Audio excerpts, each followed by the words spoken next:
describe him to me. And Muslims, look at the description of your Rasool. And for some, this would be the first time you hear what your Prophet looked like. I saw a man of striking appearance. ظاهر الوضاء أبلج الوجه, radiant face, حسن الخلق, beautifully created. لم تعبه الثجلة, his belly wasn't protruding. ولم تزر به السعلة, nor was his head disproportionate and small. وسيم قسيم, proportionate and delicate, finely made, a specimen of a creation. في عينيه دعج, in his eyes there was a contrast. The dark was immensely dark, the white was excessively white. وفي أشفاره وطف, and his eyelashes were long. وفي صوته صهل, and in his voice was a natural echo.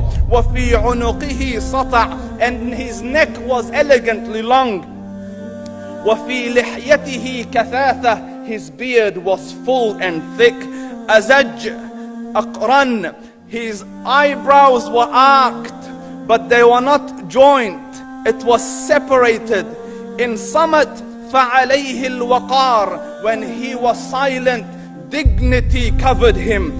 وإن تكلم سماه وعلاه البهاء, and when he spoke it was audible and clear, almost commanding and overtaking. أجمل الناس وأبهاهم من بعيد, from afar the most striking and outstanding in appearance. وأحسنهم وأجملهم من قريب, and when he came near, the best of them and the most handsome of them in closeness. حلو المنطق, such an exalted and sweet level of logic.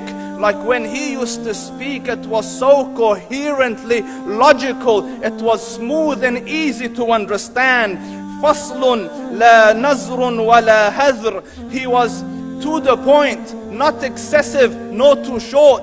كأن منطقه خرزات نظم يتحدرن, his logic, his utterances, his words were like jewels coming out of a necklace, calculated, polished, one after the other, it would flow magically. ربعة, he was medium in height. Your eye didn't have to strain to look up at him, nor was it tedious to look down at him. He was a comfortable sight to look at.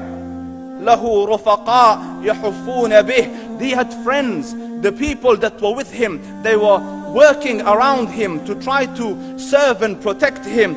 إن قال سمعوا لقوله, when he used to say something, they used to hearken to what he used to say. وإن أمر تبادروا إلى أمره, when he commanded, they used to compete to fulfill the command.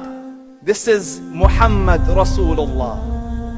This is Muhammad Rasulullah. Anas ibn Malik says, he says, I came out one night, it was the full moon night.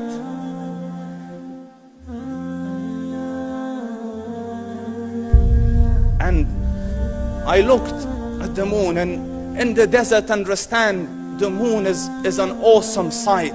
It is smooth, it is radiant, it is clear, it is gentle compared to the scorching sun at which they are used to. So the moon was the epitome of beauty. So he says, I came out at a full moon night and I looked at the moon and I saw it beautiful, handsome. So I said, let me go see if the moon is more handsome or my Prophet is more handsome. Let me see if that is more beautiful or the Prophet is more beautiful. So I went and I saw him standing afar. So I looked at his face and I looked at the moon, and I looked at his face, and I looked at the moon, and I looked at his face, and I looked at the moon, and he said, Wallahi, he was more handsome than the moon in its entirety. That is just the look of your Rasool. Aisha radiyallahu anha says, I was sewing with the needle, my needle dropped in the dark, I couldn't find it. I said, Ya Rasool, I can't find it. He moved his face close, and I swear, out of the radiance of his face, I found my needle.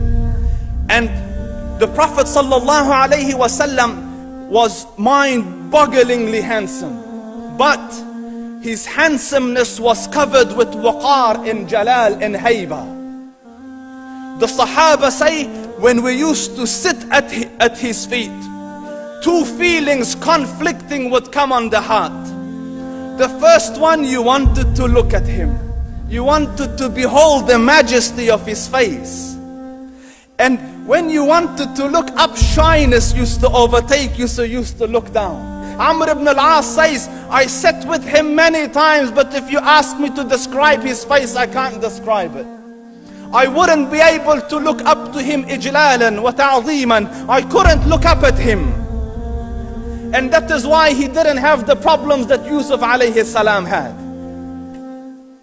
Because it was difficult to penetrate the awe and the splendor of the Rasool.